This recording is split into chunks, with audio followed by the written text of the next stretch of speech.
Muy buenas noches, compañeros. Bienvenidos a la Casa del Pueblo de Miraflores.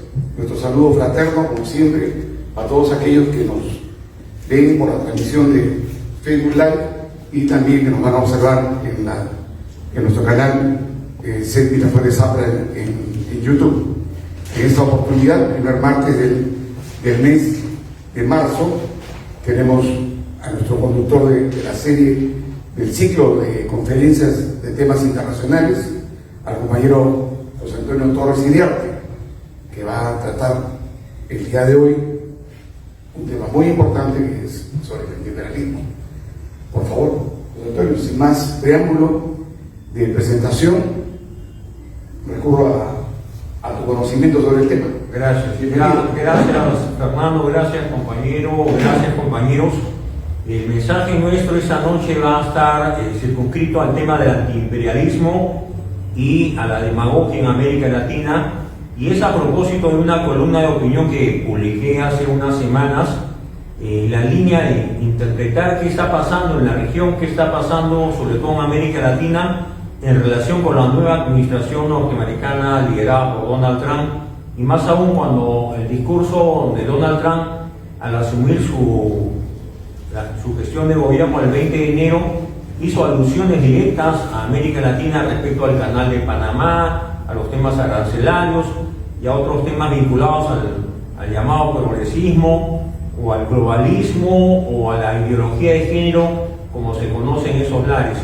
Creo que Donald Trump está marcando la pauta de la política internacional, no solamente a nivel de América Latina, sino de Europa, y es un protagonista importante en la resolución de conflictos como el Medio Oriente y la paz respecto a Rusia y Ucrania, y eso se está poniendo de manifiesto porque el mundo ha visto con sorpresa y algún estupor la manera como en una conferencia de prensa desarrollada en el Salón Oval de la Casa Blanca hace unos días hubo un intercambio de palabras poco habituales entre el vicepresidente y el líder ucraniano, o entre el presidente Trump y el líder ucraniano, de una manera tal que uno dice, esos son los efectos de la democracia, ¿no?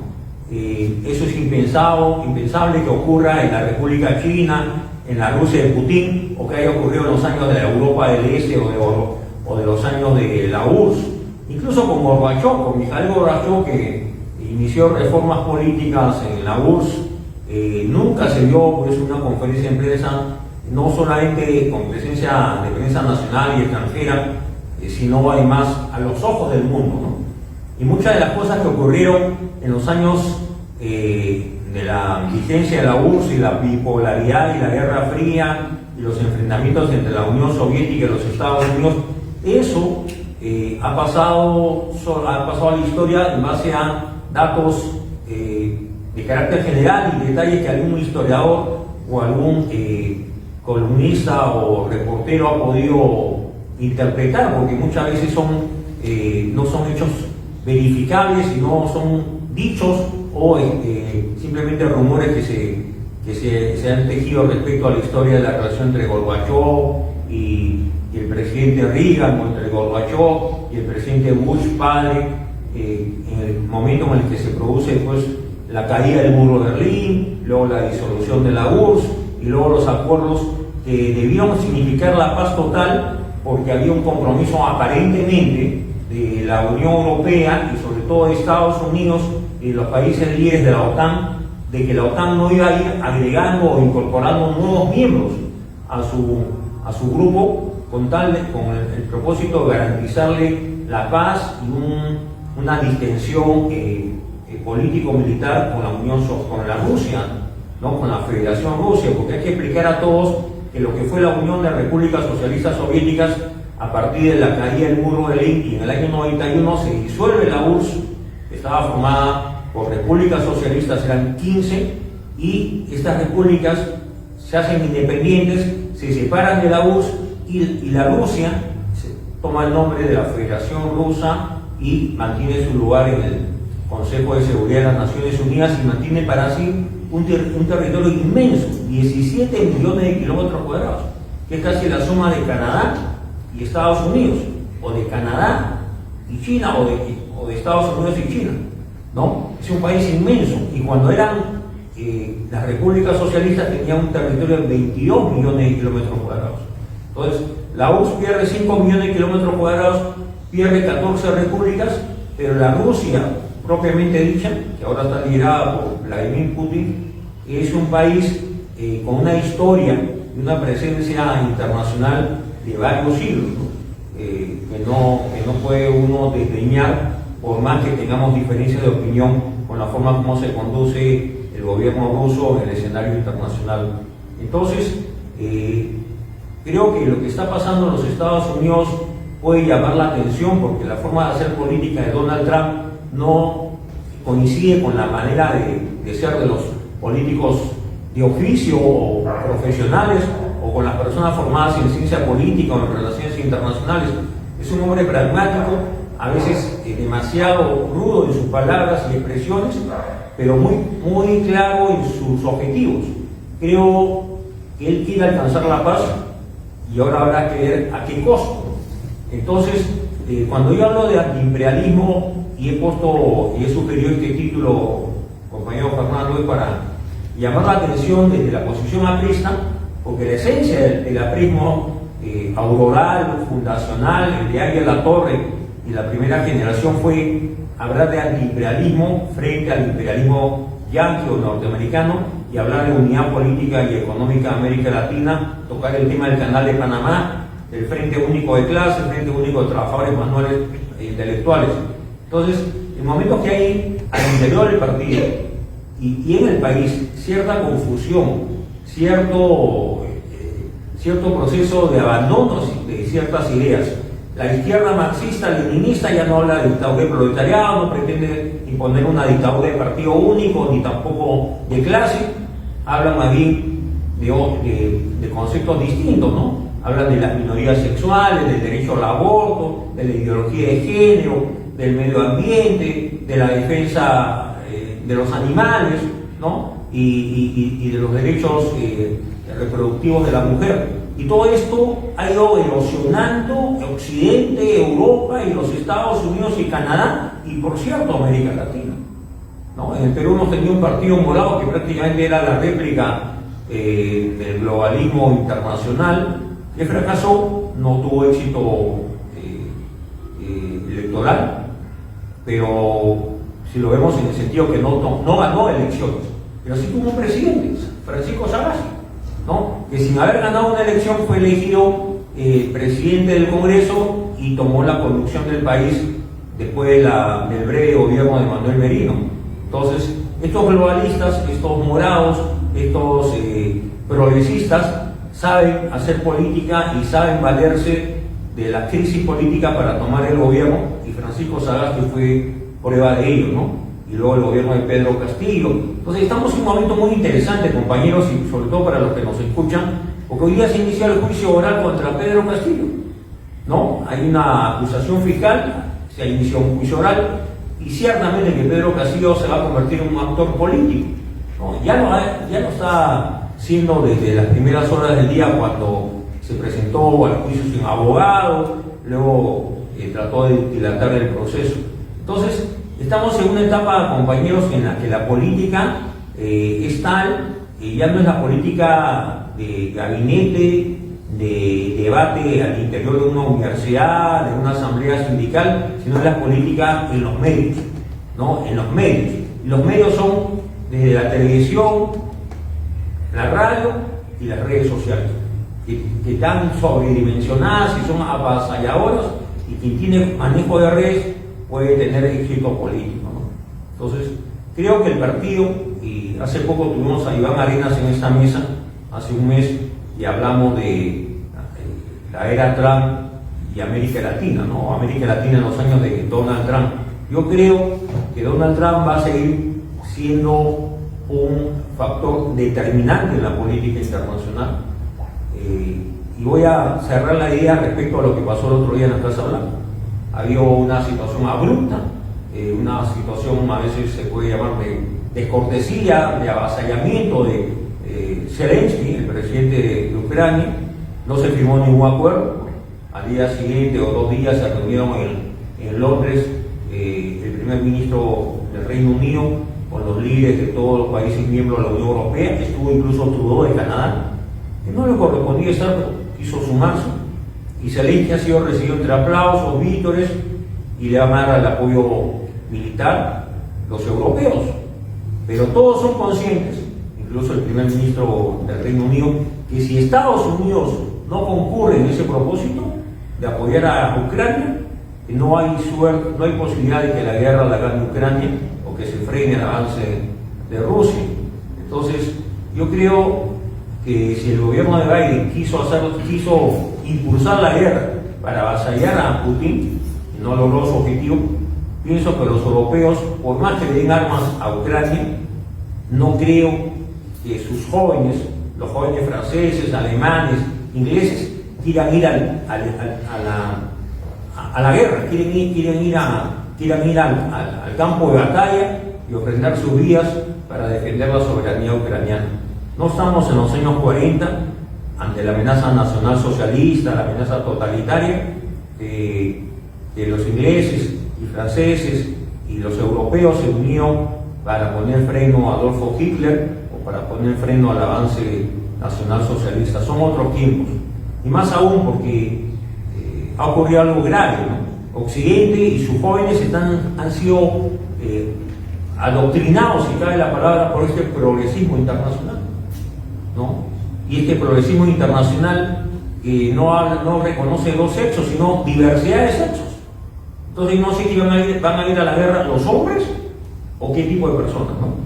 Entonces yo creo que van a tener, incluso si se propusieran mandar soldados al campo de batalla, dudo que puedan reclutar voluntarios, dudo que puedan reclutar jóvenes que quieran desafiar, quieran poner en riesgo su vida por una causa que está en debate, ¿no? Haciendo un paragón, la guerra de Vietnam.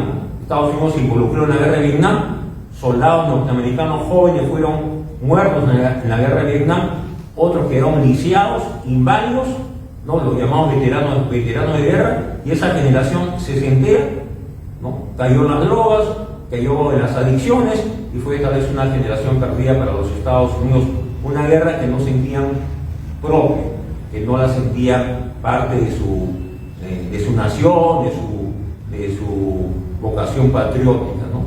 Entonces yo creo que por más que quiera Europa apoyar a Ucrania en este propósito, si Estados Unidos no concurre y no deja de apoyar militarmente y financieramente a Ucrania y no concurre a estas negociaciones, toda negociación sin Estados Unidos va a fracasar rotundamente, porque en ese momento Alemania está en crisis, la poderosa Alemania, la industrializada Alemania está en una crisis severa, ¿no? Tiene una migración que no tiene límites, de musulmanes y de otros países africanos.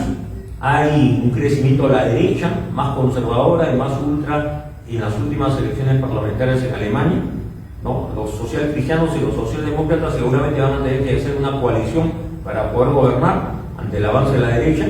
¿Y por qué avanza la derecha? ¿Por qué avanza el nacionalismo? Porque se crean condiciones objetivas para el avance del nacionalismo ante una migración desbordante y ante una presencia musulmana que ya es tan dominante que el alcalde de Londres es de origen musulmán. Entonces, yo creo que Europa no ha entendido que la Unión Europea y el euro no es suficiente y que la OTAN debió limitarse a evitar guerras y no a propiciarlas. Y creo que la OTAN lo que ha hecho con respecto al caso de Rusia y Ucrania no era encontrar una solución política, porque en toda guerra todos pierden, y en todo caso, en todo acuerdo de paz, alguien tiene que ceder, o ceden los dos, uno cede más, el otro cede menos, o los dos pierden, pero nunca ganan los dos. Entonces, creo que Ucrania no tiene un presidente que está sobredimensionado en su liderazgo. Yo dudo de que el señor Zelensky sea un verdadero líder. Otra cosa es que lo hayan convertido en un líder mundial, ¿no? Y eso es propio, pues, de los medios de comunicación, ¿no? Hacer de Zelensky un héroe y de Putin un villano ha sido parte de la política mediática de todos estos últimos 3 años. y Biden era complaciente con Ucrania, tenía intereses en Ucrania. El hijo de Biden, Hunter Biden, era director de corporaciones gasíferas en Ucrania, y por cierto, Biden alentó la guerra dando dinero, fondos y armamento para apoyar a Ucrania para repeler la invasión rusa. Ahora, ¿la invasión rusa es legítima? Yo creo que no. No tiene justificación. Sin embargo, ellos dicen, lo hemos hecho para defender nuestro futuro, porque la OTAN avanza, la OTAN está en nuestras fronteras, querían incorporar a Ucrania a la OTAN, y eso ponía en riesgo la seguridad nacional de la Federación Rusa, ¿no? Ahora, yo creo que Biden no le interesaba resolver. Si hubiera sido electa Kamala Harris, la guerra hubiera continuado indefinidamente. La presencia de Donald Trump en la Casa Blanca abre un compás de espera. Yo creo que el interés de Donald Trump es encontrar un acuerdo de paz, ¿no? Respetar a Rusia hasta donde sea posible. No creo que Trump sea un aliado de Rusia, lo descarto de plano. Uno dice, no, es un hombre de Moscú, del Kremlin, es amigo de Putin, es un socio de Putin, traiciona a los Estados Unidos. Yo no lo creo. Y lo que sí creo que Trump y su entorno tienen claro que Rusia ha sido y sigue siendo una potencia nuclear, una potencia militar. Es un país muy disminuido, tiene solamente 150 millones de habitantes, tiene un inmenso territorio, pero tiene muchos recursos naturales que no tiene Europa. Europa necesita el gas y el petróleo ruso, no tiene recursos naturales, ¿no? Incluso en la época de Merkel, Alemania firmó acuerdos para proveer de energía a Alemania, ¿no? A través de gasoductos. Entonces, esa es la realidad europea. Los europeos han construido un estado de bienestar, los europeos han construido los cimientos de la Unión Europea en base a la equidad, pero los europeos han perdido el ritmo de la economía global, no son competitivos, no tienen recursos naturales suficientes, han aceptado demasiados migrantes, ¿no? La derecha va avanzando en toda Europa, y el globalismo y el progresismo los ha envuelto a todos. Incluso un partido cercano al APRA, como el Partido Socialista Obrero Español, está envuelto en un debate a la interna, ¿no? Marcado por el globalismo, por el progresismo, por la Agenda 2030 de Naciones Unidas. Entonces, digo todo esto porque desde la posición aprista, peruana y latinoamericana, ¿qué debemos reconocer? Que el imperialismo sigue vigente. No vamos a negar que Donald Trump es un político con vocación imperialista, y que los Estados Unidos siguen siendo un país imperialista. También lo es Rusia dentro de su zona de influencia, ¿no? Y también a nivel de América Latina, Rusia tiene un papel determinante en la Revolución Cubana, sostuvo a Fidel Castro hasta que se disuelve la URSS, y ahora de alguna forma sostiene militarmente a Maduro, ¿no? Si no fuera por los rusos, Maduro hace rato hubiera tal vez abandonado el poder, por los rusos y cubanos, ¿no? Entonces, y hay una realidad innegable, pues hay un actor emergente que es la República Popular China, ¿no? Que no va a hacer guerra, que no va a la guerra, que no está en conflictos armados con otros países, no pretende invadir a nadie, pero ha creado tecnología, se ha innovado, ha sacado de la pobreza a cientos de millones de chinos, compite en la guerra comercial con los Estados Unidos. Claro, su Producto Bruto Interno no está a la altura del norteamericano, pero sí compite con el europeo. Entonces es un líder importante y va creciendo, y va ingresando a América Latina. Ingresó al Perú con el puerto de Chancay. No es gratuito que China tenga un puerto que es un puerto de primera tecnología en una zona estratégica del Pacífico Sur, mirando al Asia y con un claro propósito geopolítico, ¿no? Entonces, seguramente Estados Unidos, con su secretario de Estado Marco Rubio, va a empezar a mirar más a América Latina. Parece que sí lo está haciendo, porque tiene una gira rápida por Guatemala, por El Salvador, ha estado en Panamá incluso, viendo el tema del canal, ¿no? Y Donald Trump mandó en los primeros días de su gobierno a un emisario especial para que conversara con Nicolás Maduro. Maduro se entusiasmó, pensó que ya lo tenía a Trump de su lado, pero todo parece indicar que lo que le importaba a Trump era lograr la libertad de varios presos políticos norteamericanos, ¿no? Y dar muestras de cierta apertura, pero días después ha dispuesto que la Chevron ya no continúe en Venezuela explotando el petróleo, y eso va a significar una merma en los ingresos para la economía venezolana. Entonces, está pasando de todo y todo a la vez en este rompecabezas. ¿Dónde estamos? Somos un país con más de 30 millones de habitantes, con más de 1,5 millones de inmigrantes, tal vez hasta cerca de 2 millones, no hay cifras exactas. Estamos afectados por la minería ilegal, por el narcotráfico, por las organizaciones criminales como el Tren de Aragua, que está en el país, y no solamente en el Perú, está en Ecuador, en Chile, ha llegado a los Estados Unidos. Por eso el gobierno norteamericano ha dicho que el Tren de Aragua es un grupo terrorista, ¿no? Tiene esa calificación, igual que los cárteles de la droga. Entonces, creo que es el momento que el partido tenga una mirada clara, que estas cosas se hablen a nivel interno del partido y se hablen hacia afuera, porque es necesario explicar a los peruanos que estamos en medio de un escenario cambiante, tenemos que ubicarnos en un lugar con sabiduría, en un punto medio, y si hay la Torre dijo hace tantos años, ni con Washington ni con Moscú, habría que agregar ahora ni con Washington, ni con Moscú, ni con Shanghái o Beijing, ¿no? Debemos tener una posición equidistante, fortalecer la línea ideológica y política del partido, no sumarnos a ninguna internacional. Creo que Fernando hemos hablado de este tema varias veces. El APRA de por sí es una internacional, y no somos una internacional para dominar a nadie, sino para coordinar con otros el esfuerzo latinoamericano, indoamericano de integración. En la mañana recibí la llamada de un compañero directo, Pepe Lucho Delgado, y me pidió que revise unas declaraciones que él había brindado en redes respecto a la propuesta de Lula da Silva, el presidente de Brasil.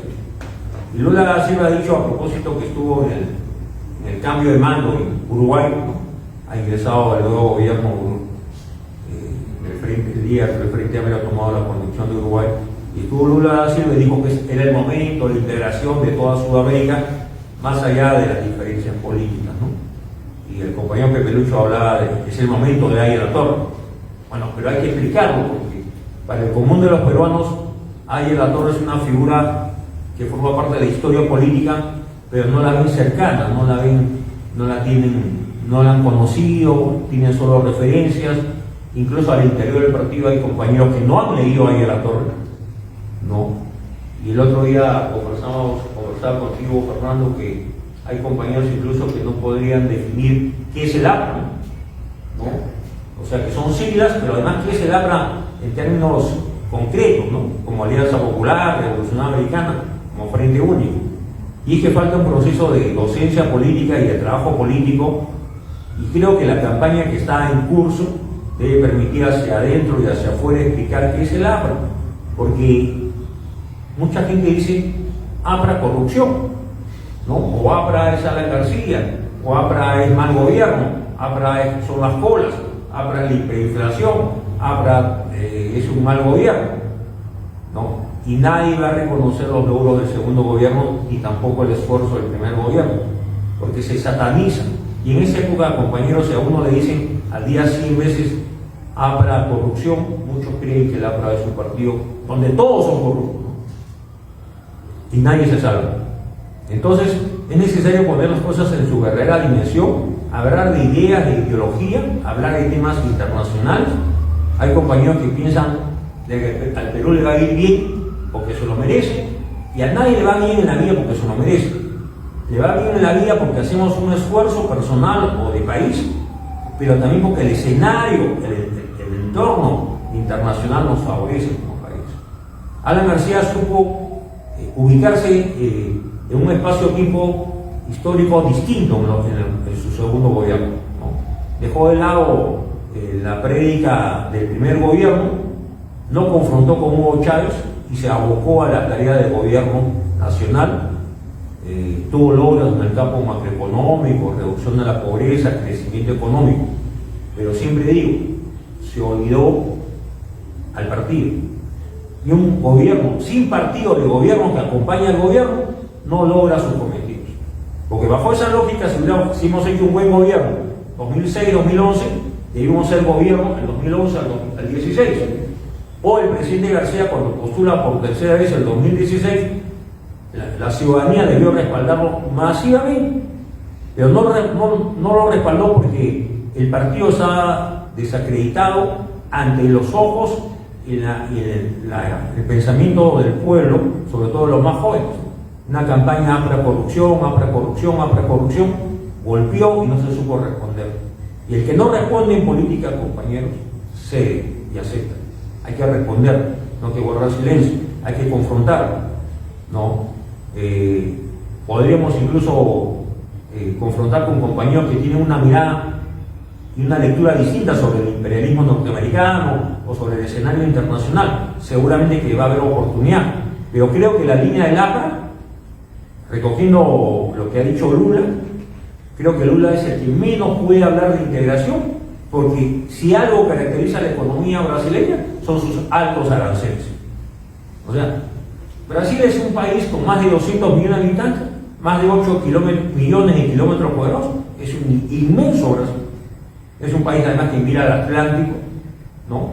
Y a pesar que se hizo la interoceánica para unir Brasil con Perú, o Perú con Brasil, ni la interoceánica norte ni la sur han dado los resultados esperados, a pesar que han pasado 10, 15 o 20 años de la ejecución de la obra, o inicio de la obra. ¿Y por qué? Porque la economía brasileña es muy cerrada, tiene aranceles muy altos, no está integrada al Perú. Y si uno quiere, insertarse mejor como países fronterizos, tiene que bajar aranceles. Yo recuerdo que el presidente García, en una conferencia que dio en Brasil, 1 o 2, siempre dijo, bajen sus aranceles. No podemos ni siquiera venderle cemento, porque los aranceles para vender cemento nacional son muy altos. Entonces el cemento peruano no es competitivo con el cemento brasileño o de otros orígenes. Entonces, y por otro lado, porque Lula es un político ya desgastado, decaído, no solo por un tema de edad y salud, sino porque la trama de Odebrecht lo ha marcado. Lula ha sido para mí el padrino de Odebrecht, el capitoste de Odebrecht, ¿no? El que dirigió esa política nefasta de que Odebrecht y las empresas brasileñas, bajo el auspicio del Partido de los Trabajadores y del gobierno de Brasil y del propio Lula, entró a toda América Latina, se hizo las principales obras públicas y todos conocimos que coimearon, ¿no? Corrompieron presidentes, primeros ministros y altos funcionarios, ¿no? Y tenemos incluso un actor político como Gustavo Boric, que yo lo llamo, y esta noche lo repito, que es el operador político de Odebrecht, ¿no? Y que ahora ha reaparecido en la prensa nacional, dando entrevistas diciendo que está decidido a dar batalla contra la costra de la derecha. Y hace 2 años yo escribí una columna que se llamaba La Costra Caviar. La verdadera costra, Fernando y compañeros, es la costra de los caviares, no es la costra formada por la derecha, es la costra de los caviares, que siendo minoría toman decisiones en nombre a nivel de gobierno, porque han tenido influencia con Toledo, han tenido influencia incluso en nuestro gobierno, que le dimos espacios inmerecidos. No podemos olvidar a Diego y Simo, ¿no? y a otros personajes que fueron parte del segundo gobierno aprista, ¿no? Y estuvieron con Humala desde el inicio, ¿no? Estuvieron luego con PPK, luego acompañaron a Vizcarra, luego con Sagasti se sintieron como dueños del poder, porque Sagasti era uno de ellos, y luego Pedro Castillo, y ahora Dina Boluarte ha dicho anoche o ayer que está dispuesta a poner fin a los caviares. Pero en todo caso, los caviares le han causado mucho daño al país, al partido, a Alan García, y y hay que responderlas. Pero, ¿por qué antiimperialismo, compañeros? Porque sigue el imperialismo vigente. Hay imperialismo, entonces tenemos que ser más antiimperialistas que antes. Pero no quiere decir que vamos a votar a los imperialistas, ¿no? Fuera yanquis, ¿no? Fuera chinos, no. Hay que saber tratar con el imperialismo, hay que saber tratar con el capital extranjero. Lo dijo Ariel Latorre en el imperialismo Lapra hace casi 100 años. Y lo explicó muchas veces. Incluso se le acusó de pro-imperialista por hablar de saber tratar con el imperialismo. Porque para los extremistas comunistas, ser antiimperialista era ser enemigo a la inversión, no a la inversión, no al capital extranjero, no a la tecnología, fuera yanquis, ¿no? Todo era expropiable, todo había que nacionalizar. Y la prueba fue Velasco Alvarado. Expropió, nacionalizó, estatizó y llenó de 200 empresas el país, causando un daño a la economía nacional. Entonces, debemos ubicarnos en una línea antiimperialista constructiva. Y otro día un compañero en la red me decía que yo defina qué cosa es el antiimperialismo constructivo, ¿no? Ariel Latorre no lo definió en términos precisos, pero si uno colige del pensamiento de Ariel Latorre ya de las obras completas, cuando escribe el prólogo, tenemos que ser constructivos en el sentido que, según Ariel Latorre, ningún país subdesarrollado va a lograr el desarrollo sin la ayuda económica o tecnológica de los países desarrollados. O en este caso habría que agregarse la inversión extranjera o la inversión nacional. No, pero todo tiene límites, compañeros, ¿no? Porque la inversión nacional y extranjera también hay que regular. No puede violar la soberanía nacional, no puede tener privilegios, no puede abusar del capital nacional, no puede imponer sus reglas. Las reglas las impone el Estado antiimperialista.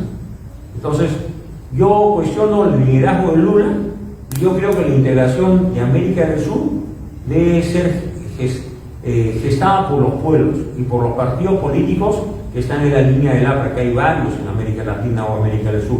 Hay que buscar ese acercamiento.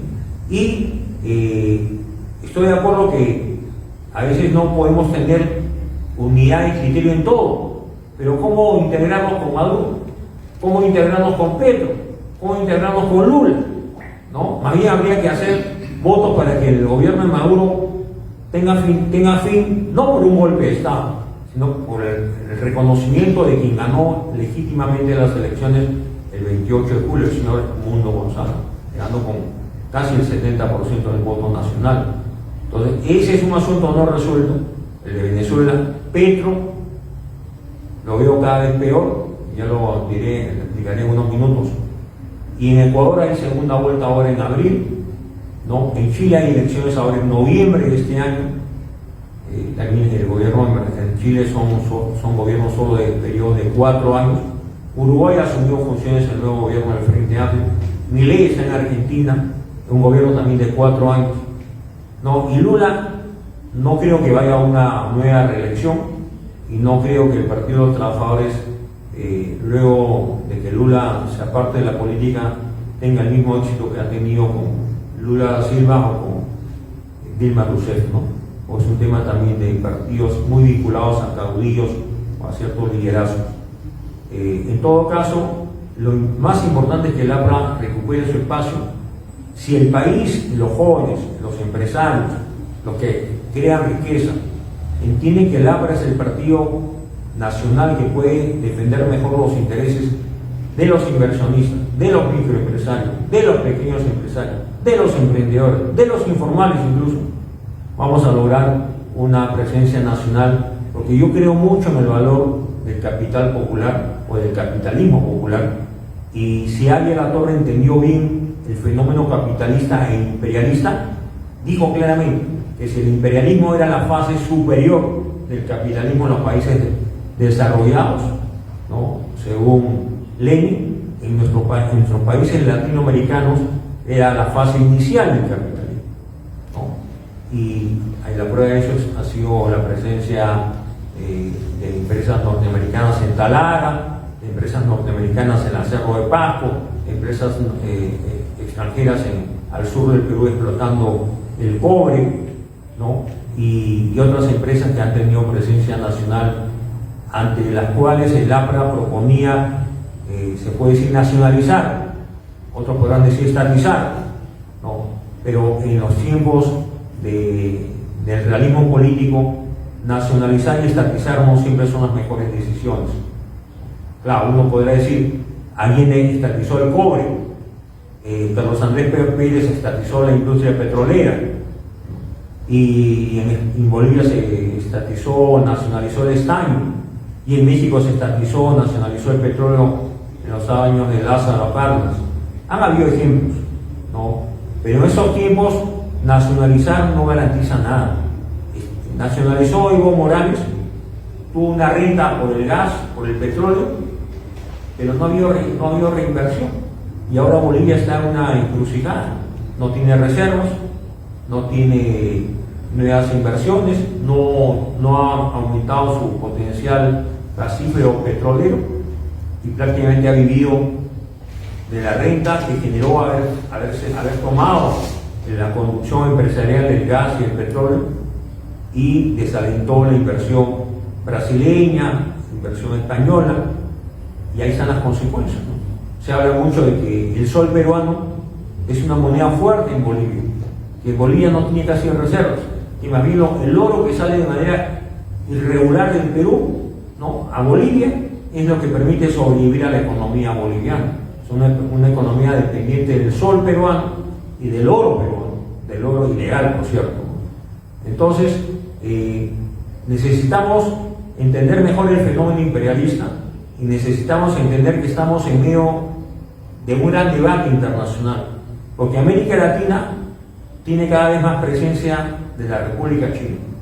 Hay presencia china en Bolivia, hay presencia china en Venezuela, en Colombia incluso, en Ecuador, una presencia importante en el campo de la inversión y la economía, y prácticamente China está tratando de ingresar a todos los mercados latinoamericanos, con el ánimo de explotar recursos naturales, con el ánimo de hacer comercio en los que ellos tienen una enorme ventaja, pues tienen una gran oferta exportable.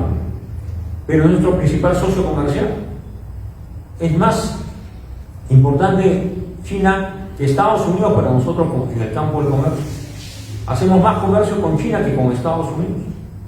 Es nuestro principal socio comercial, ¿no? Incluso nos compra mucho más cobre que Estados Unidos. Hace poco había un rumor de que Trump iba a poner aranceles al cobre peruano. Pero se explicó que lo que le vendemos al mercado norteamericano es muy poco en comparación con lo que vendemos al mercado de la República China. O sea, si se tomara esta decisión, Trump tomara esa decisión de poner aranceles al cobre peruano que ingresa a Estados Unidos, tendría un efecto de menor importancia, porque nos hemos relacionado mucho más con el mercado de la República China.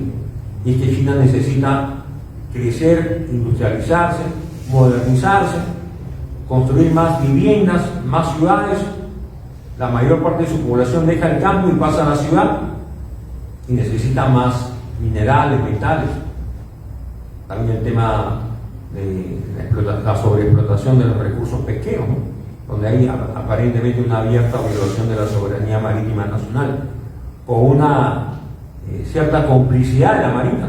La Marina creo que no dice toda la verdad, o no quiere reconocer que no está en capacidad de monitorear, defender y exigir el respeto a la soberanía marítima peruana, ¿no? En todo caso, así se mueve el mundo. Hay potencias, una potencia emergente, nueva, la República China, una potencia antigua, tradicional, histórica, de la etapa de Napoleón, la Primera Guerra, la Segunda Guerra Mundial, ¿no?, la Federación Rusa. Y nunca olvidemos que los ejércitos de Napoleón o los ejércitos alemanes no lograron dominar el territorio ruso. Un hecho objetivo. Ni Napoleón ni Adolfo Hitler lograron doblegar a Rusia, ¿no? Y Rusia fue determinante en la Segunda Guerra Mundial, tomaron Berlín. Claro, luego se quedaron con una parte importante de la Europa del Este, ¿no?, en el reparto que hubo en las conferencias del 45, ¿no? Y no se descarte que en los próximos meses vaya a haber un reparto o zonas de influencia para Estados Unidos delimitadas para Rusia y para la República China. China, por ejemplo, quiere tener mayor influencia en la zona del Asia-Pacífico, ¿no? Siente que Taiwán le pertenece a ellos. Ya recuperó Hong Kong, ¿no? Hong Kong pasó a ser parte del territorio de la República China del año 97, pero aún tiene ciertas libertades los hongkoneses y ciertos derechos, ¿no? Pero Taiwán, la China nacionalista, la de Chiang Kai-shek, ellos sienten que ese territorio tarde o temprano será de ellos, y si no han tomado posesión militar es porque Estados Unidos protege Taiwán. Entonces el mundo se acerca a un nuevo escenario y América Latina está rezagada respecto a la toma de decisiones de las grandes potencias. No somos una potencia. Si los europeos unidos con el euro y con 27 estados, con una Comisión Económica Europea, con el Parlamento Europeo, no tienen el peso que tiene Estados Unidos, y no tienen el peso que tiene todavía Rusia, o no tienen el peso que tiene China, menos América Latina tiene peso. Seamos realistas. No. ¿Eso significa que no valemos nada? No, sí valemos mucho. Y va a depender de que tengamos estadistas, líderes nacionales, líderes con una mirada continental. Yo siempre he pensado que Fidel Castro le hizo mucho daño al proceso revolucionario latinoamericano, porque lo convirtió en un tráfico de guerrilleros. Ahora Cuba tiene nexos con el narcotráfico internacional, sus 10 millones, 11 millones de habitantes viven en condiciones muy precarias, ¿no? Sobreexplotan a los médicos, que los convierten casi en una mercancía, que los ponen a trabajar para otros gobiernos y países, y no representan un éxito, sino todo lo contrario, un fracaso. Y fíjense cómo son las cosas. Fracasó Cuba y Venezuela quiso imitar a Cuba. Y la próspera Venezuela de Carlos Andrés, de Rómulo Betancourt, de León y de Acción Democrática, el COPEI, es ahora un remedio de esa Venezuela. Un remedio de esa Venezuela, ¿no? Con 7, 8 millones de venezolanos radicando fuera de su territorio, o un gobierno que se mantiene en el poder en base al fraude electoral y con la complicidad de Lula da Silva. ¿Cómo vamos a confiar en Lula da Silva si el día de las elecciones y un día después dijo, bueno, estamos evaluando, ¿no? Hay todavía un proceso de escrutinio? ¿Qué escrutinio? Se habían dicho ya la noche anterior que había ganado Maduro con el 52% y sin mostrar una sola acta, ni una, ¿no? Entonces, yo no creo que Lula merezca mayor credibilidad. Es un líder casi en el ocaso de su carrera política. Yo lo considero el padrino de Odebrecht, el líder de la trama de Odebrecht. Y la trama de Odebrecht todavía sigue marcando la política nacional, porque Toledo está condenado por el tema Odebrecht, Kuczynski involucrado por el tema Odebrecht, Villarán por el tema Odebrecht y OAS, ¿no? Y Vizcarra y otros presidentes. Y es un asunto que nos ha causado un enorme daño institucional, porque el tema se reveló en los Estados Unidos y luego tuvo secuelas en Brasil, Perú y otros países. Y acá se convirtió en un tema nacional liderado por Gorriti, que habló de que Odebrecht tenía derecho a rehabilitarse y que había que apoyar a los fiscales de la Barra de José Domingo Pérez, que lo que han hecho desde el 2018 o 17 o 18 es perseguir a sus opositores y proteger a sus amigos, ¿no? Entonces, compañeros, creo que queda claro que el mensaje de esta noche es: ¿Estados Unidos es un país imperialista? Sí. ¿Rusia lo es? También. Y la vocación imperialista de la República China no está en duda.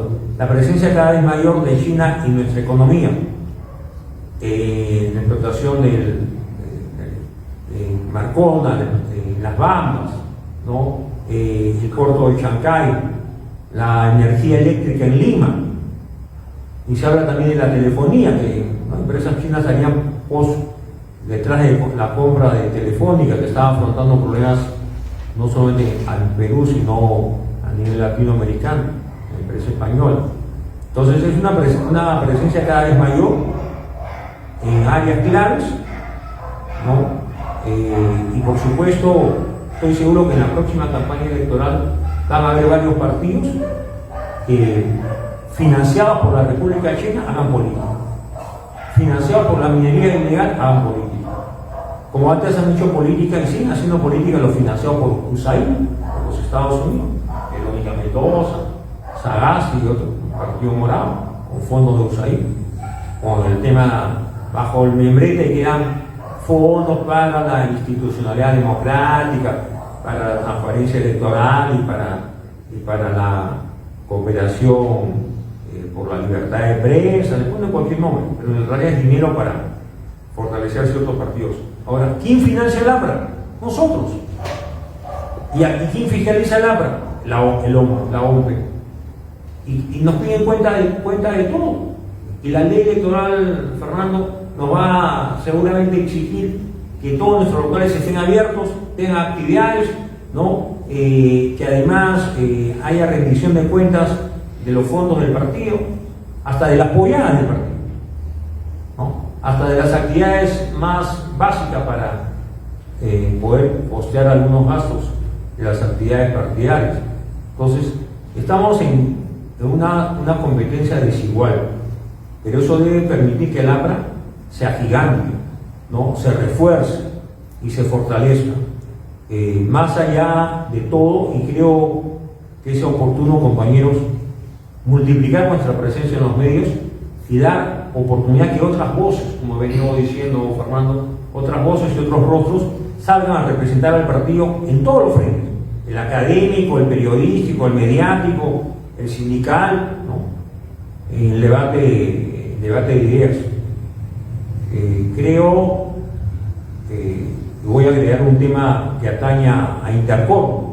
Hace poco, el domingo, publicó una columna Intercor en busca de un chivo expiatorio y me he animado a escribir una columna de ese tipo porque creo que un grupo empresarial líder con tanta presencia en tantas actividades económicas del país tenía que haber respondido políticamente ante una crisis inesperada de manera rápida, ¿no? Y oportuna.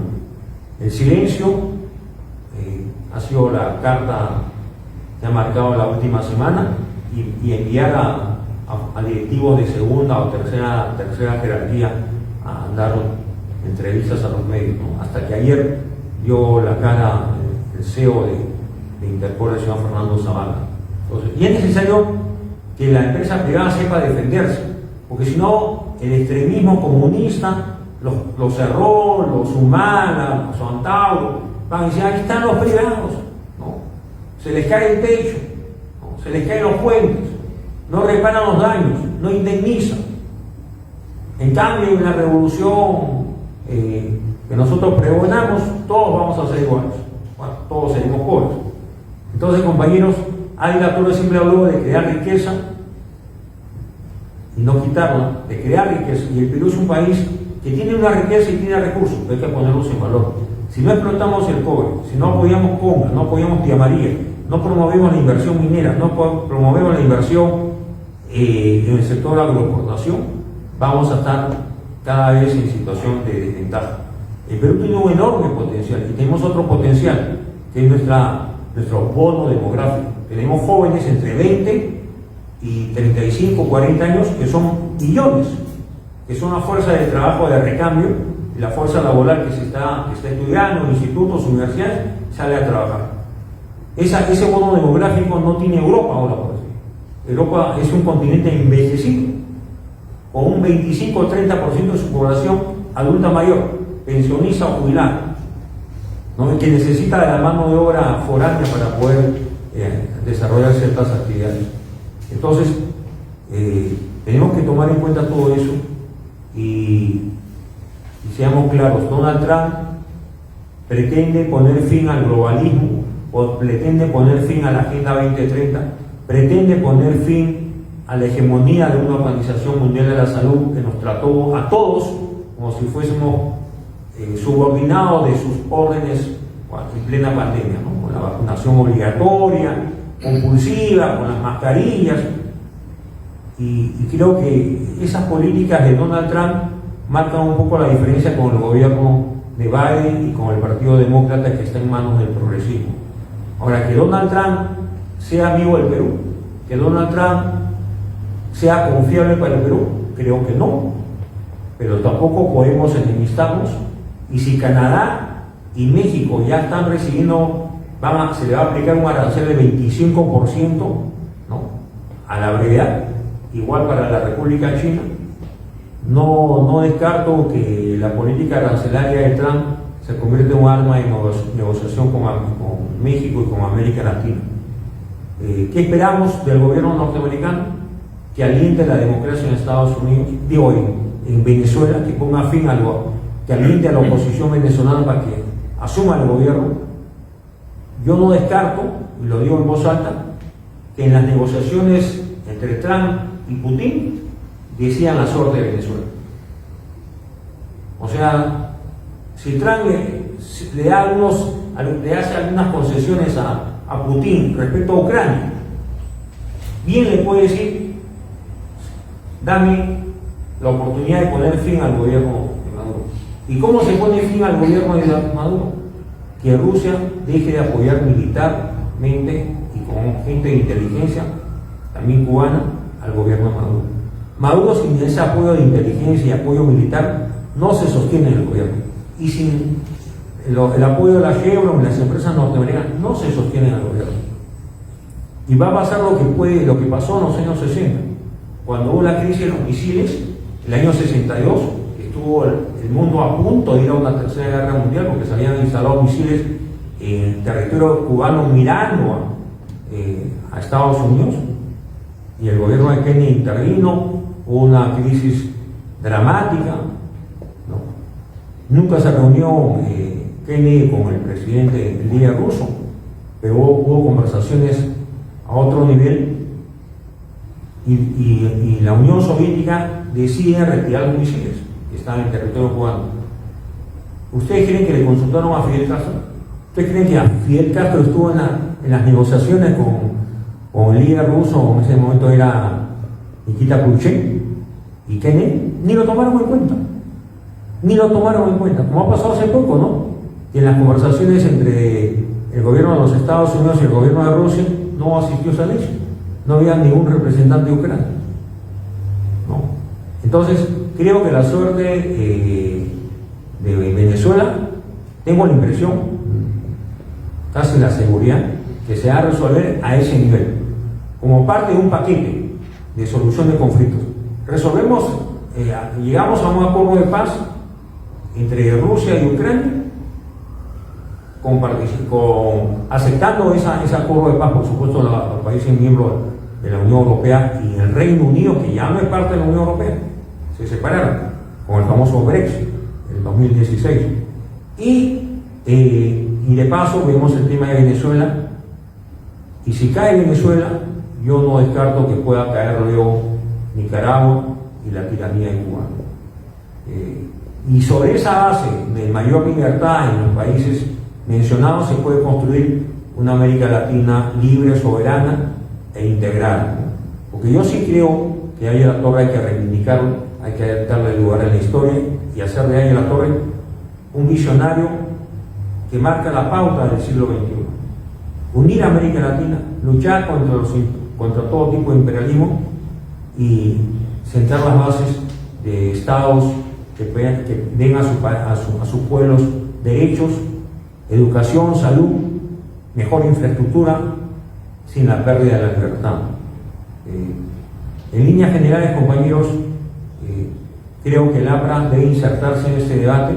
Si buscamos el debate con estos temas, cómo relacionarnos con los Estados Unidos, cómo tener una mirada continental, cómo relacionarnos con Europa, con el Asia-Pacífico. Perú tiene multiplicidad de tratados de libre comercio. Tenemos cerca de 20 tratados de libre comercio. El primero iniciado con el presidente Toledo y luego con el presidente García se sumaron varios acuerdos, con Japón, Corea del Sur, con la Unión Europea.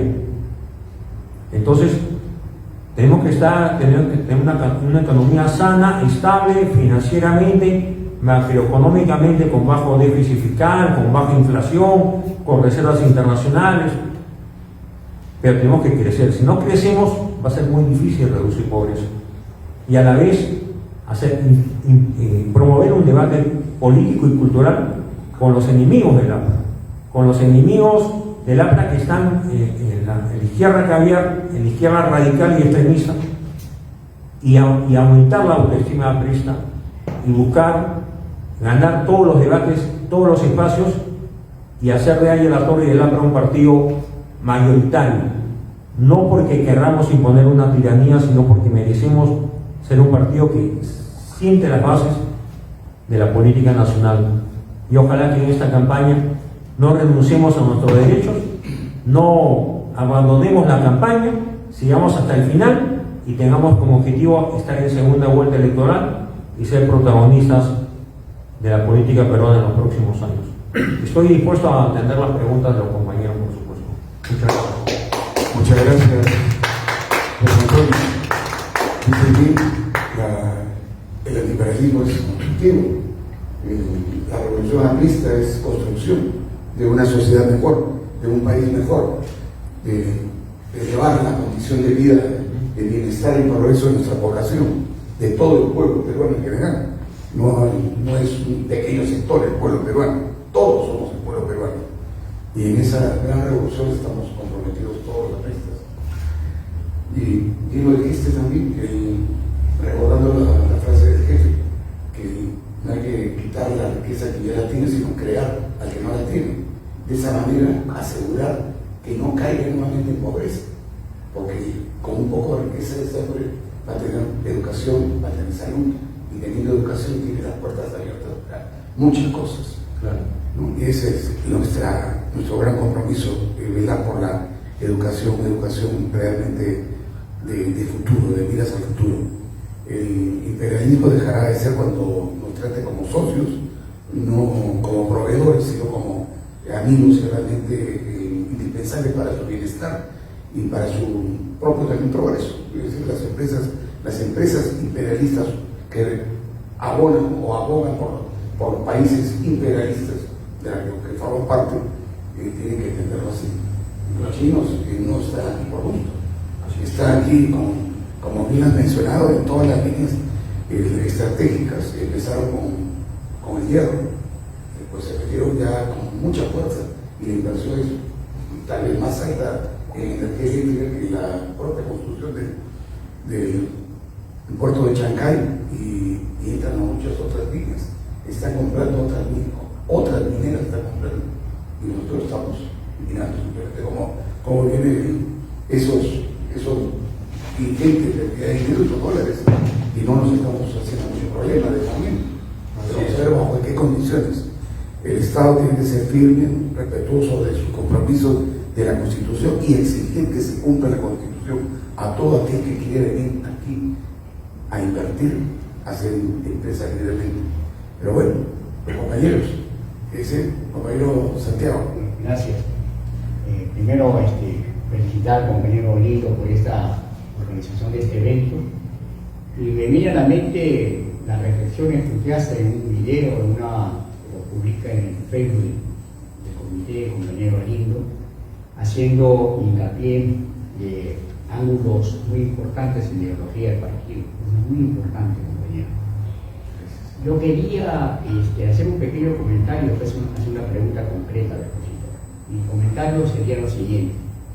El compañero dice, por ejemplo, hace una mirada, una lectura muy somera, pero a la vez también profunda de lo que está pasando en los diversos países de América Latina.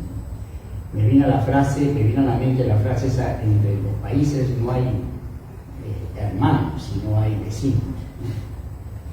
Y que en el partido, lamentablemente, bueno, vamos a hacer una autocrítica, no hay lo que había antes a través de Secretaría de Relaciones Internacionales. No sé quién es el secretario de Relaciones Internacionales del partido, no sé, parece que es un fantasma, pero sí lo vemos en viajes, en videos, y otra vez se lo dije en persona, ¿no? Pero el partido no saca un pronunciamiento, no saca un comunicado siquiera. como se hacía antes, compañero lindo, ¿no? Nuestros líderes se pronunciaban sobre lo que pasaba en un país o el tema de coyuntura internacional, y eso en el partido se está perdiendo. La reflexión en voz alta, la afirmación de nuestra tesis ideológica, el apreciar esto o esto pensamos en este tema. No, de Trump solamente nos enteramos un poco de la posición del partido, es cuando el compañero expone en las redes, o el compañero Nelson Vázquez, o por ahí otra, una compañía. Después es ausente el partido en ese tema de geopolítica. Yo le escuché en una conferencia al compañero Pepe Rocho, y incluso en varios videos dice: voy a agitar a nivel internacional para que NAFRA como ideología latinoamericana, como doctrina, vamos a ver líderes de América Latina. Terminó su periodo de presidente de la comisión y no hubo eso. No hubo eso. Hay que una expresión muy literal, muy bonita, pero ni siquiera en el centenario del partido ha venido un líder de América Latina o del mundo, aparte de los saludos que hemos recibido, que haya señores compañeros del Partido Aprista Peruano presentes, ¿no? Como se hacía antes, ¿no? Y la figura, la talla, la envergadura, la trascendencia mundial de la torre, no la sabemos aprovechar. Mi pregunta sería, y es cierto lo que dice el compañero, pues, el Lula es el Vito Corleone de América Latina, el gran padrino, ¿no? El hombre de la mano negra, ¿no? Mucho podríamos hablar de Lula, ¿no? Un hombre pues negativo realmente, como político, como moral, como mensaje. Bueno, es un capítulo que algún día lo podríamos comentar más ampliamente. ¿En qué aspecto, compañero Torres Iriarte, de todo esto que está haciendo Trump, que es bastante mediático, bastante publicitado, bastante comentado en la prensa internacional, en qué aspecto usted considera que está mal para los intereses de Perú y de América Latina, o que puede traer consecuencias negativas? ¿Y qué aspectos de su política que él anuncia y afirma son positivos, ¿no? ¿En qué podríamos coincidir con él y rescatar de Trump? ¿Y en qué aspectos podríamos disentir, criticar y no estar de acuerdo? Claro. Muchas gracias, compañero. Muchas gracias. No, Donald Trump es un líder de un partido con historia, como el Partido Republicano, pero creo que la forma de hacer política de Donald Trump tiene características novedosas. Alguna vez el presidente García en el 2018-19 realizó un evento en el Instituto de Gobierno donde hablaba el papel de Donald Trump en las redes sociales, ¿no? Cómo había maximizado el uso de las redes sociales, dándole rédito político a esa participación, y cómo a través de mensajes cortos, breves, contundentes, sentaba posición, dejando a un lado los discursos de carácter ideológico o académico, ¿no? Es una persona pragmática. Creo que incluso yo dediqué una columna y hasta un video a propósito del atentado que sufrió, fue víctima, ¿no? Donald Trump, duro de matar. Y creo que él ha marcado la diferencia con un partido demócrata desnaturalizado. Y digo desnaturalizado porque nosotros teníamos siempre el aprecio como apristas de que el Partido Demócrata era el partido de los sindicatos, de los trabajadores manuales, de los trabajadores del campo norteamericanos, un partido además con líderes interesantes como John Kennedy, ¿no? O el mismo Clinton en los años 90, pero el Partido Demócrata, por ejemplo, ha sido afectado transversalmente por el progresismo y la Agenda 2030, ¿no? por el globalismo. Y la prueba más clara ha sido la participación de Kamala Harris en la campaña última. Demostró que no tenía respuesta política, no tenía liderazgo, responsabilizaba de todos los males de los Estados Unidos a Donald Trump, y ahí están las consecuencias. Gastó mucho más que Donald Trump en la campaña electoral y logró una votación magra para sus expectativas, porque la victoria de Trump ha sido contundente en el Senado, en la Cámara de Representantes, en el voto popular, y hasta crea sospechas de que en el 2020 tal vez los resultados no fueron tan transparentes, ¿no? Porque Donald Trump iba ganando y a la medianoche se revirtió esa tendencia que terminó favoreciendo a Joe Biden estrechamente en varios estados claves. Yo con Trump tengo varias diferencias. O sea, tal vez él no sea un hombre formado en la academia y en la política, pero sí es un empresario que hace política y donde trata de maximizar los resultados y maximizar sus decisiones políticas en base a un costo-beneficio, ¿no? Yo creo que, por ejemplo, el tema de los aranceles, cuando quiere subir los aranceles a Canadá y Estados Unidos, sabiendo que hay un tratado de libre comercio entre Canadá, Estados Unidos y México, que data de 1994, que fue reformulado en su primer gobierno con el presidente López Obrador, pero él decreta de que suben a 25%, es que quiere sentar en la mesa de negociación sobre todo al gobierno de México. Yo creo que Trump tiene claro que el gobierno de México puede ser su aliado en el tema migratorio, en el tema del narcotráfico, en el tema del fentanilo, que es una droga que está destruyendo a la última generación norteamericana, una droga química, ¿no? Y además tiene claro que hay que fortalecer la democracia en América Latina. No dudo que el gobierno de Venezuela vaya a caer por esa negociación que puede darse en algún momento a ese nivel entre potencias mundiales, ¿no? Ahora, creo que Marco Rubio, como secretario de Estado, siendo de origen de ascendencia cubana, conoce mejor la región y creo que está tratando de mostrarse visitando varios países de Centroamérica y Panamá incluso para llegar a acuerdos mínimos, ¿no? Porque lo que se ha cuestionado, claro, en el mensaje a la nación dijo Donald Trump que iba a recuperar el canal, que el canal fue construido por los Estados Unidos, que prácticamente se lo regalaron a Panamá y que ahora está dispuesto a recuperarlo. Creo que esa afirmación, recuperar, no se va a dar. Lo que sí tengo claro es que quieren evitar la mayor presencia china en territorio panameño, porque la administración del canal es en manos del Estado de Panamá, pero empresas chinas tienen a cargo ciertas áreas del canal, ¿no? Y me parece que el gobierno de Panamá ha optado por estar del lado de Estados Unidos y no de China. Entre Estados Unidos y China, el gobierno de Panamá dijo: me pongo del lado de Estados Unidos, ¿no? Y muchos piensan de que quien se enfrenta a Estados Unidos no le va a ir bien, ¿no? Hay un dicho antiguo, popular, que decía: México, ¿no?, tan lejos de Dios y tan cerca de los Estados Unidos, ¿no? Era un poco la desgracia de México, ¿no? Está tan cerca, es el país fronterizo con Estados Unidos. En esos años de la Revolución Mexicana, los años del nacionalismo mexicano, la relación entre Estados Unidos y México fue muy tensa, ¿no?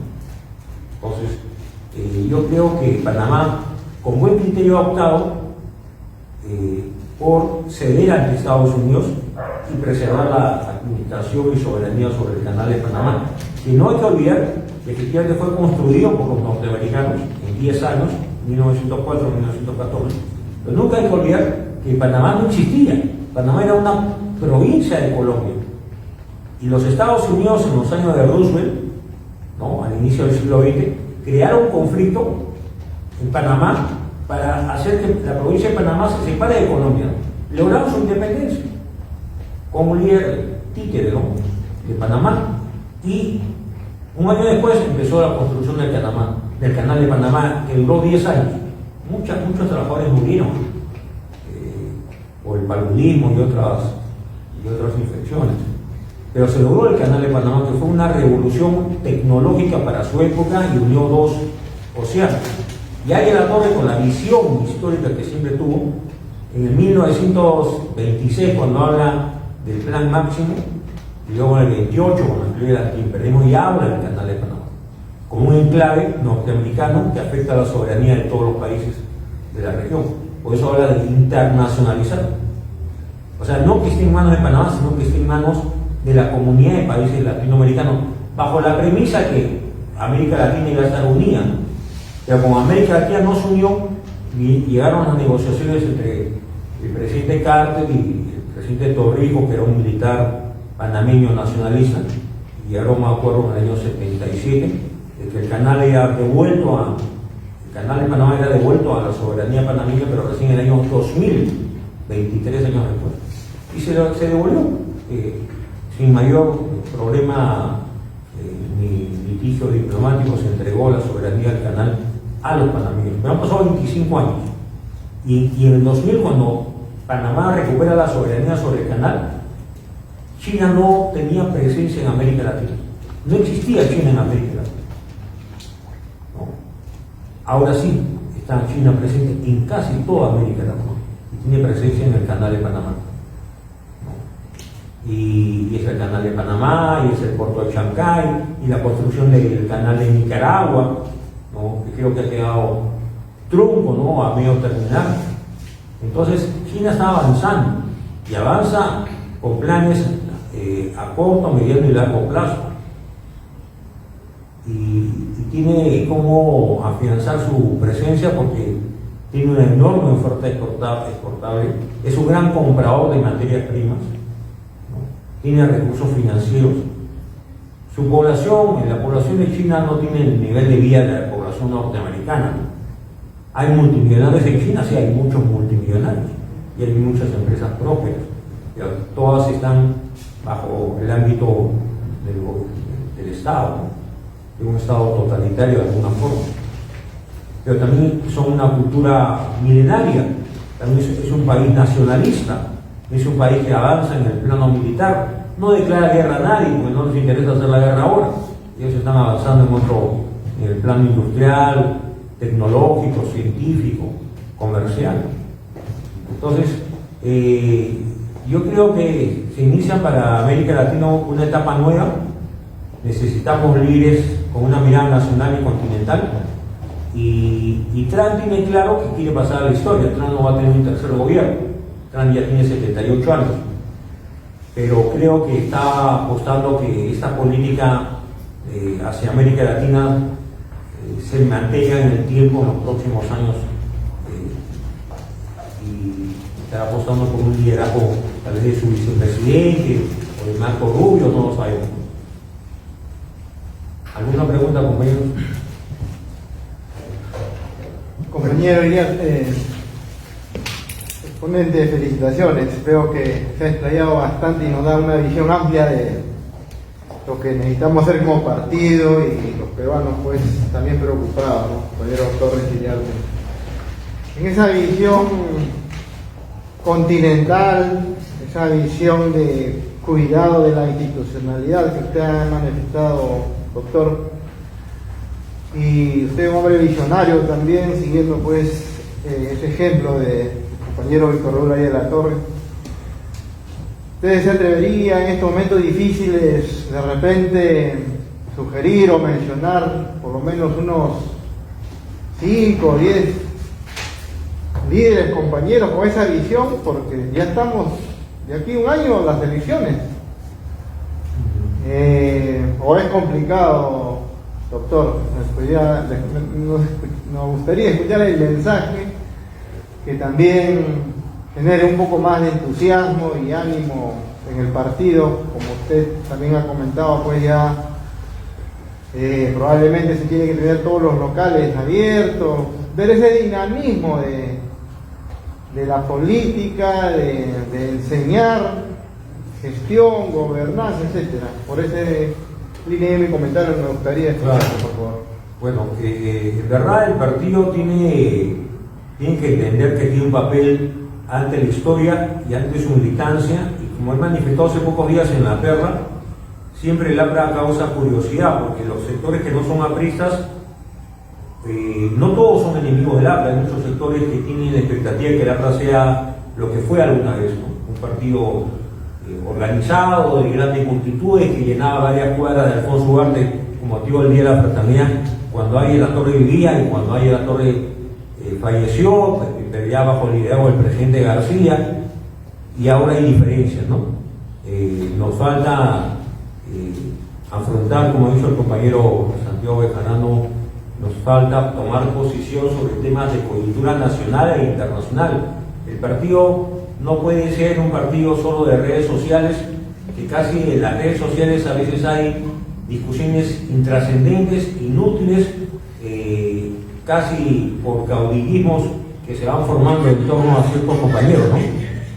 Entonces yo creo que el partido tiene que afrontar una realidad nueva, el mundo ha avanzado, hay mayor información disponible en las redes de manera virtual. Los jóvenes tienen ahora mucho más información que las generaciones anteriores. Creo que los jóvenes también son más exigentes, pero que nunca debe abandonar el partido sembrar ideas e ideales, ¿no? Uno puede pensar que los jóvenes ahora son solo consumistas, están en busca del mejor celular, el más moderno, el más reciente, aunque cueste miles de soles, y ese es su objetivo, o ir al último concierto, o ir a un partido internacional de fútbol, ¿no? O estar en el Netflix, o estar en el cable viendo, conociendo otras realidades. Entonces, creo que el partido debe ser una mistura, ¿no? Creo que esta noche lo estamos demostrando. Estamos ustedes presentes, pero también nos están siguiendo por las redes y van a seguirnos por las redes después, porque siempre se edita un video por parte del Comité Distrital de Miraflores. Pero creo que usted me habla de personas, y yo estoy de acuerdo con el compañero Bejarano, ¿no? Hay cada vez son menos, o no son muchos, o no somos muchos los compañeros que hablamos de temas internacionales. Y si uno recuerda lo que fue el partido escuela, ahí La Torre era un hombre que siempre hablaba del Perú y América Latina, y hablaba de la integración, y hablaba del nuevo mundo, y hablaba de lo que podía ser una Europa unida, y del gran potencial que tenía China o la India como los continentes, ¿no? Entonces, creo que el partido se puede caer en la simple ambición electoral, ¿no? Quiero ser diputado, quiero ser senador, quiero ser presidente. Si el partido va a pensar en función, quiero ser diputado, quiero ser senador y quiero ser presidente, seguramente va a elegir a los peores. Porque los peores a veces son los que tienen maquinaria, tienen recursos y tienen arraigo en las bases. Y no hay que olvidar, compañeros, que en la última elección que ganó la compañía Nidia Vilches a nivel nacional, el 2021, fueron a votar 14.000 apristas. No, solamente fueron a votar 14.000 apristas. Y la compañía Carla García, por ejemplo, que fue la más votada en Lima, yo recuerdo que tuvo 600 votos, o sea, no más de entre 600 y 650 votos. Cerca de ella estuvo el compañero Mario Quesada. O sea, no estamos hablando de miles de personas. Y a nivel nacional fue patético. Verónica Mendoza fue elegida candidata presidencial de su partido con menos de 500 militantes, menos de 500 votos emitidos. Toda esta democracia interna, estas internas, estas primarias de las que habla la OMPE, son una ficción, porque al final son las cúpulas las que deciden, o son los grupos a la interna de los partidos que siguen ciertos caudillos, y caudillos con plata. Porque tener plata en una campaña interna da ventajas, ¿no? Eso es innegable. Es innegable que el precandidato que tiene más recursos y más apoyo puede movilizar más votantes el día de la elección interna. En los Estados Unidos esto es más transparente, porque hay donaciones, y las donaciones son de carácter público. Entonces, corporaciones de laboratorios, financieras, bancos, inversionistas aportan a las campañas de senadores o congresistas o representantes, o incluso campañas presidenciales, ¿no? Y en la última campaña en la que captó más fondos para su elección fue la señora Harris, mucho más plata que el multimillonario Donald Trump. Donald Trump, con menos recursos propios y de donaciones, hizo una campaña más exitosa, ¿no? Entonces, ¿qué pasa, compañeros? El partido no se puede perder en un tema solamente electoral y de coyuntura. Tenemos que afrontar las elecciones, sí, y como he dicho más de una vez, ya basta de abstencionismo. El APRA ha dejado muchas veces en los últimos 25 años de postular a la elección municipal, elecciones regionales, o lo que nos pasó el 2021, que fue peor, por mala decisión del Jurado Nacional, por el doble voto del señor Salas Arenas, salimos de carrera. Y el tema se agravó porque nuestra compañera Nidia Vilches y su plancha presidencial, que no habían sido impugnadas por nadie, estando inscritos para la ley electoral, retiraron la plancha presidencial, diciendo que teníamos solamente 3 listas parlamentarias. Así hubiéramos tenido una sola lista parlamentaria y hemos debido hacer campaña nacional, porque la gente se está olvidando que hay una estrella, la gente se está olvidando que hay un partido apreciado, la gente se está olvidando que hay un APRA con presencia nacional. Cuando va un votante a una mesa, a la Cámara Secreta, ve una cédula y no está la estrella. Aunque quiera votar por el APRA, no lo puede hacer. ¿Y quiénes han sido presidentes del Perú? Alejandro Toledo. ¿Era Toledo un político de larga data? No lo era. Llegó a la escena nacional porque supo leer políticamente que había que ser opositor a Fujimori en el 2000 y logró captar adhesiones de muchos. Nosotros tuvimos un candidato propio que fue el compañero Abel Salinas, que merece todo nuestro respeto porque dio la cara en un momento crítico para el partido. Y en 2001 regresa el presidente García, asume la campaña electoral y estuvo muy cerca de ganar la presidencia. Y luego Humala. Yo, compañero, he tenido la oportunidad de ser compañero de clase de Ollanta Humala en la Católica en el 2002. Yo nunca me imaginé que ese señor, que estaba sentado a mi costado, muy cerca, iba a llegar a ser presidente. Era una persona absolutamente mediocre. Absolutamente mediocre, y llegó a ser presidente de la República. Y da la casualidad que Nadine ya en ese entonces demostraba que tenía ascendencia o lo dominaba, porque ella estudiaba otra maestría en la Católica, hablo del 2002, y iba siempre a buscarlo al salón de clase para llevárselo a la casa, seguramente, ¿no? Entonces, ese señor llegó a la presidencia, ¿no? Y ahora Tauro. O sea, ¿dónde estamos? ¿Qué desgracia para el Perú? No ha sido suficiente un Humala, ahora queremos otro Humala. No fue suficiente con Ollanta, ahora queremos Antauro Humala, ¿no? Y luego incluso Pedro Pablo Kuczynski, que siempre fue un lobista. Siempre fue un lobista. Cuando tenía 30 años y era director del Banco Central de Reserva, era un lobista.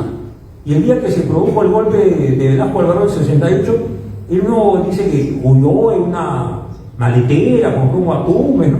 Pero realmente él había cometido delitos graves. Y regresa en el 80 cuando Belaúnde gana inmerecidamente la presidencia y ocupa el puesto de ministro de Energía y Minas para hacer lobbies, ¿no es cierto? Y llegó a la presidencia. Y lo propio ha pasado con el señor Sagasti. Sagasti nunca fue político, nunca militó en un partido. Sagasti ha sido un funcionario internacional, admirador de terroristas, ¿no? Uno dice que él le pidió un autógrafo a Serpa Cardolini. Él dice no, que quería una constancia. No. O sea, qué ridículo, por favor. Una constancia de trabajo, constancia de reír. Qué respuesta para más tonta, ¿no? Entonces, sin embargo, ese señor se siente presidenciable, lo tratan de presidente Sagasti, presidente de nada. Si él llegó por un accidente de la historia, donde incluso se cometió un legicidio, ¿no? Todos recuerdan que el señor Vizcarra fue vacado con 104 votos, contra todo pronóstico. Asume Merino, forma gabinete, y el fin de semana inmediato viene la revuelta juvenil, fomentada por los grandes medios de comunicación, Canal Latina, América, Panamericana, Canal N, todos, RPP, alentando la presencia juvenil en plena pandemia. Hasta un señor Elmer Huerta, un médico, dijo, no hay problema, pueden movilizarse porque como van a estar al aire libre no va a haber contacto. Entonces, fue una sonada eso. ¿Cuántas personas se movilizaron en las calles? Yo no creo que, en el mejor de los casos, 10.000 personas, y tal vez mucho menos. Pero hubo una sonada porque día y noche transmitieron en señal abierta, en señal cerrada, en cadena nacional, hasta que consiguieron 2 muertos. No, 2 muertos.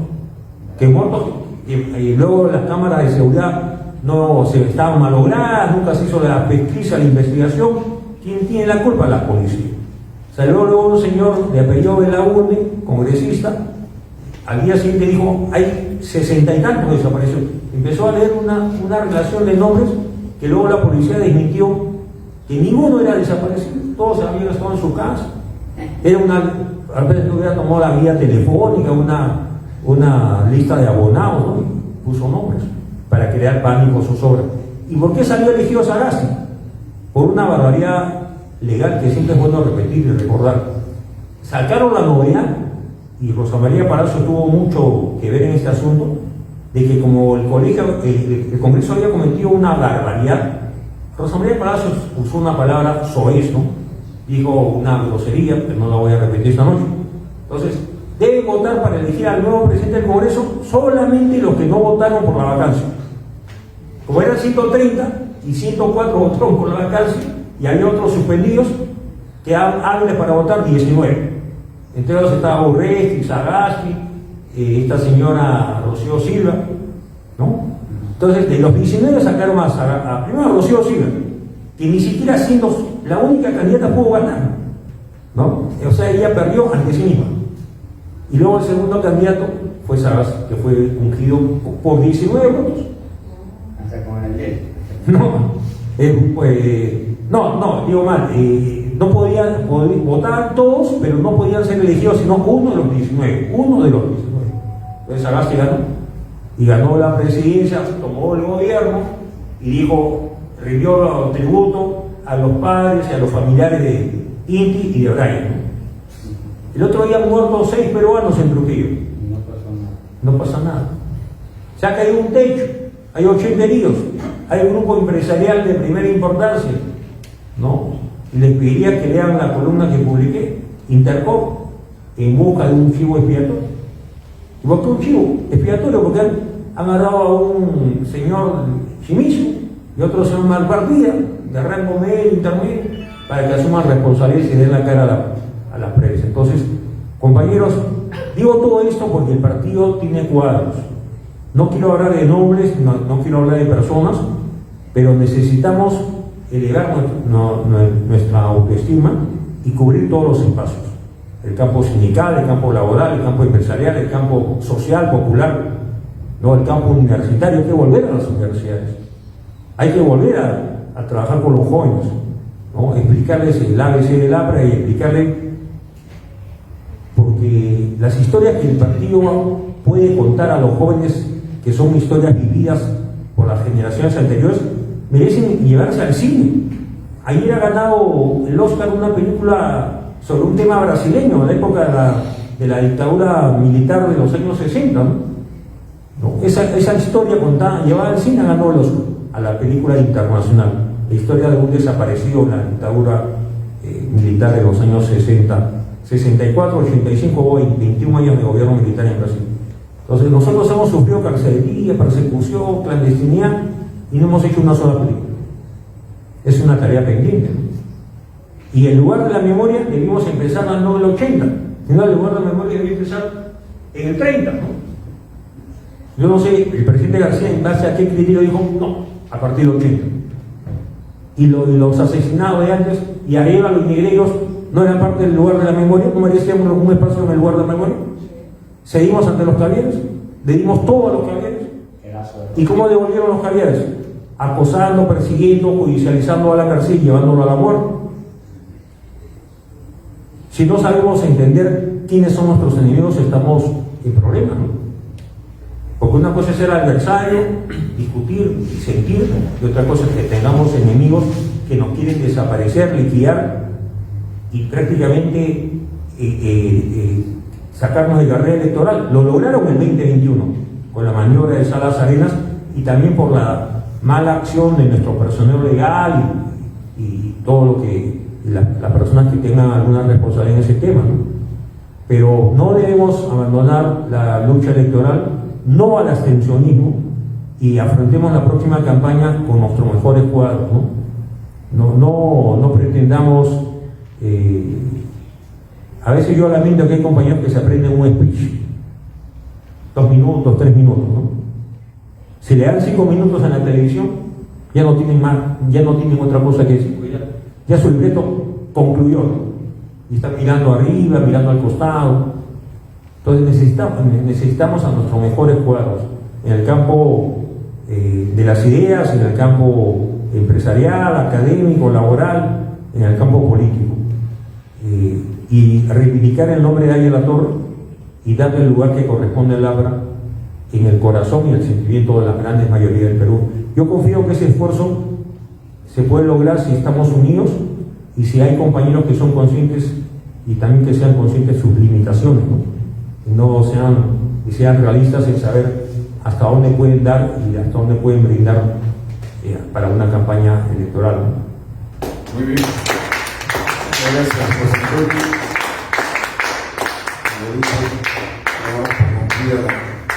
La transmisión del día de hoy. Muchas gracias por vuestra presencia, compañeros. Estamos hasta el próximo martes, que tenemos un homenaje por el Día Internacional de la Mujer. Así que todas las compañeras están invitadas para ese día y los compañeros para hacer, por supuesto, la barra. Muchas gracias. Hasta entonces.